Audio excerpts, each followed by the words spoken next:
शांताकारं भुजगशयनं पद्मनाभं सुरेशं विश्वाधारं गगनसदृशं मेघवर्णं शुभांगं लक्ष्मीकान्तं कमलनयनं योगिविरधानगम्यं वंदे विष्णुं भवभयहरं सर्वलोकैकनाथं।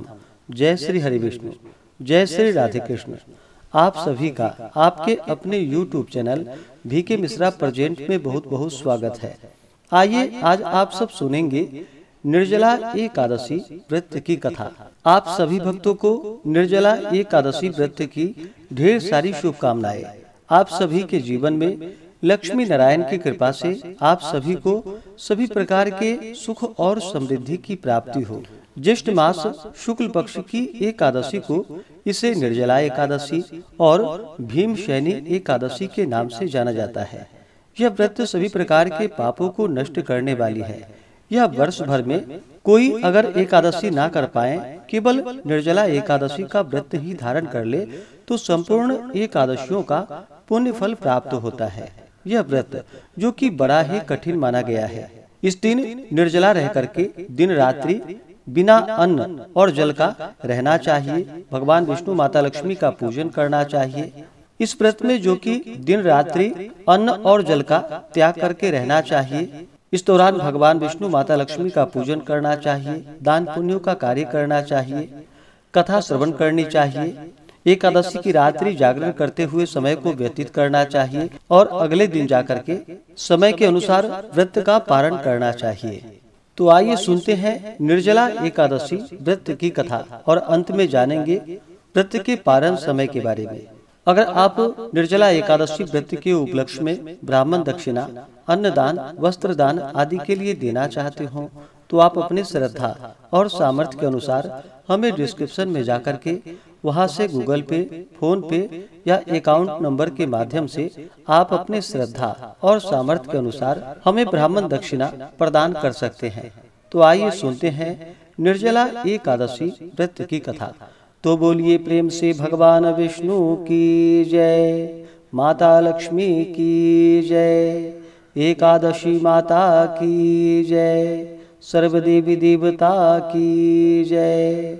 कथा के अनुसार एक समय महर्षि वेद व्यास जी महाराज युधिष्ठिर के यहाँ संयोग से पहुँचे। महाराज युधिष्ठिर ने उनका समुचित आदर सत्कार किया, अर्घ्य और पाद्य दे करके सुंदर आसन पर बैठाकर उनकी षोडशोपचार पूजा की।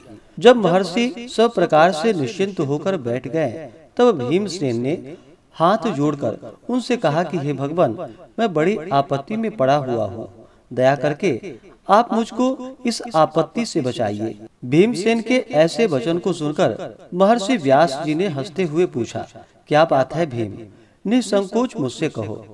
भीम ने कहा कि हे प्रभु, महाराज युधिष्ठिर, धनुषधारी अर्जुन, विचारवान सहदेव और बहादुर नकुल एवं सौभाग्यवती महारानी द्रौपदी इत्यादि सभी लोग एकादशी का व्रत करते हैं और मुझे भी विवश करते हैं कि तुम भी एकादशी का व्रत करो। महाराज, आप तो जानते ही हैं कि भीमसेन का जीवन अन्न पर ही आश्रित है। एक दिन भोजन न करने की बात तो अत्यंत दुष्कर है। एक क्षण भी बिना खाए नहीं रह सकता। तब आप ही बतलाइए कि किस प्रकार यह मेरा धर्म संकट दूर हो।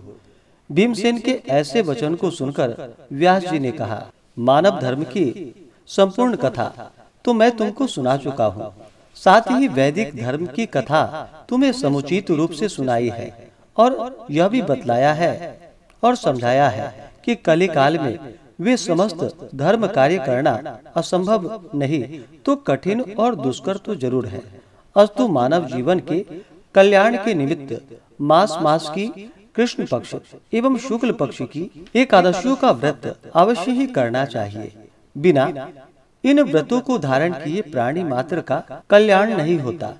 महर्षि व्यास के ऐसे वचन को सुनकर भीमसेन अपनी धर्म भीरुता के कारण बेत के समान कांपने लगे और अत्यंत ही भयभीत होकर बोले कि हे प्रभु, यह तो ठीक है, परंतु व्रत का रखना और भूखा रहना तो मुझे मृत्यु से बढ़कर है, सो भी हर महीने में 2 बार। हे भगवान, अब आप कोई ऐसा व्रत बतलाइए कि जिससे ज्यों त्यों कर एक दिन भूखा रहकर ही मैं पापों से मुक्त हो जाऊं। भीमसेन के ऐसे वचन को सुनकर महर्षि व्यास जी ने कहा कि अच्छी बात है, मैं तुम्हें व्रत बतलाता हूँ, उसको करो।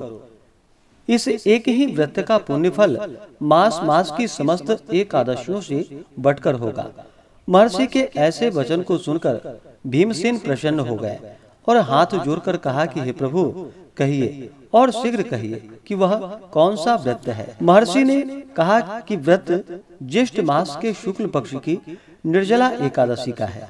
तुम श्रद्धा भक्ति सहित दशमी को सोते समय भगवान को प्रणाम कर उनकी मानसिक पूजा करो।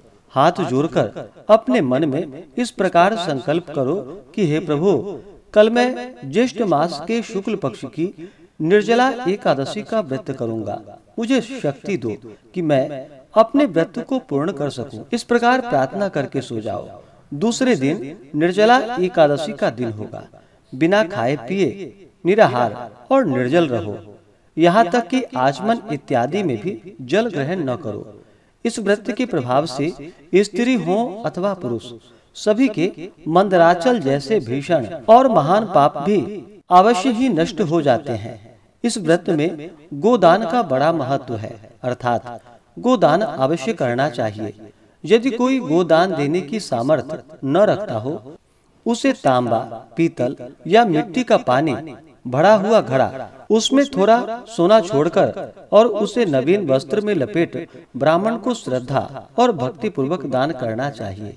इस प्रकार जल दान देने एवं स्वयं व्रत समाप्ति तक जल न ग्रहण करने वाले प्राणियों को एक एक क्षण में कोटि कोटि गोदान देने का पुण्य फल प्राप्त होता है। उस दिन यह कार्य अर्थात यज्ञ, दान एवं जपादि कार्य करने वाले को अक्षय फल की प्राप्ति होती है। इस प्रकार श्री कृष्ण जी ने स्वयं कहा है। अतः फिर दूसरा पुण्य कार्य करने की क्या आवश्यकता है। विष्णु लोक की प्राप्ति इसी निर्जला व्रत के ही द्वारा हो सकती है। इस दिन फलाहार करना चाहिए। अन्न खाने वाले की अनेकों प्रकार की दुर्दशाएं होती है और वे चांडाल स्वरूप समझे जाते हैं। इस व्रत के प्रभाव से चोर, गुरुद्वेषी एवं हर प्रकार के पापियों का उद्धार हो जाता है। श्रद्धालु स्त्री एवं पुरुषों के विशेष कर्तव्य हैं। शेष शैया पर स्थित श्री विष्णु भगवान की भक्ति पूर्वक पूजा एवं धेनु दान तथा ब्राह्मणों को मिष्ठान का भोजन कराकर दक्षिणा देकर संतुष्ट करना चाहिए। निर्जला व्रत रखने वाले को गौ, वस्त्र, छत्र, शैया, कमंडलू आदि वस्तुओं का प्रेम पूर्वक भक्ति सहित दान करना चाहिए। उपाहन दान करने से स्वर्ग गमन में हेतु स्वर्ण भूषित रथ प्राप्त होता है और जो इसको भक्ति पूर्वक श्रवण करते हैं तथा कीर्तन इत्यादि करके रात्रि जागरण करते हैं, वे मनुष्य बिना विघ्न स्वर्ग प्राप्त करते हैं। तो बोलिए प्रेम से भगवान विष्णु की जय, माता लक्ष्मी की जय, एकादशी माता की जय, सर्वदेवी देवता की जय। इसी प्रकार से जो भी भक्त सच्ची श्रद्धा के साथ, नियम और निष्ठा के साथ निर्जला एकादशी का व्रत धारण करते हैं, कथा श्रवण करते हैं, भगवान की आराधना, पूजन आदि का कार्य, दान पुण्यों का कार्य करते हैं, तो उनके सभी प्रकार के पापों का नाश होता है। ज्येष्ठ मास शुक्ल पक्ष की एकादशी तिथि प्रारंभ समय जो कि 17 जून 2024 दिन सोमवार सुबह 4:44 और एकादशी तिथि की समाप्ति 18 जून 2024 दिन मंगलवार सुबह 6:26 पे और द्वादशी तिथि की जो समाप्ति है वह 19 जून 2024 दिन बुधवार सुबह 7:29 पे। व्रत का पारण जो कि हरिवासर समाप्त होने के बाद करना चाहिए। इस बार 17 जून से ही जो कि सुबह के समय से एकादशी तिथि शुरू है और 18 जून सुबह 6:26 पे एकादशी तिथि की समाप्ति है। तो वैष्णवों के लिए जो कि द्वादशी युक्त एकादशी का व्रत धारण करना चाहिए। इस प्रकार से पारण में जो कि हरिवासर समय को छोड़ करके ही व्रत का पारण करना चाहिए। हरिवासर का समय द्वादशी तिथि का पहला चौथाई हिस्सा हरिवासर का होता है। तो हरिवासर की समाप्ति 18 जून 2024 दिन मंगलवार को दोपहर 12:42 पे हरिवासर की समाप्ति है। स्मार्तों के लिए जो कि 17 जून को व्रत बतलाया गया है और वैष्णवों के लिए 18 जून को व्रत बतलाया गया है। तो जिन्होंने 17 जून को व्रत धारण किया है वो 18 जून को व्रत का पारण दोपहर 1:30 से 3 बजे तक व्रत का पारण करेंगे और जिन्होंने 18 जून को व्रत धारण किया है वो सभी 19 जून को व्रत का पारण करेंगे। 19 जून को पारण का जो समय है वह समय सुबह 5:28 से सुबह 7:28 तक व्रत का पारण किया जाएगा। निर्जला एकादशी व्रत का पारण जो कि तिलेन पारणम यानी कि तिल से व्रत का पारण है, यह संभव ना हो पाए तो जल फल या तुलसी दल से व्रत का पारण करे। तो आशा करता हूँ कि यह जानकारी आपको अच्छा लगा हो। ऐसे ही ज्ञानवर्धक जानकारियाँ प्राप्त करते रहने के लिए, व्रत पूजा के बारे में जानने के लिए, कथा को सुनने के लिए चैनल पे अगर आप पहली बार आए हैं तो चैनल को लाल बटन दबा करके सब्सक्राइब करें, साथ में बेल आइकन घंटी को दबाएं ताकि आने वाली वीडियो का नोटिफिकेशन आपको समय से मिलता रहे।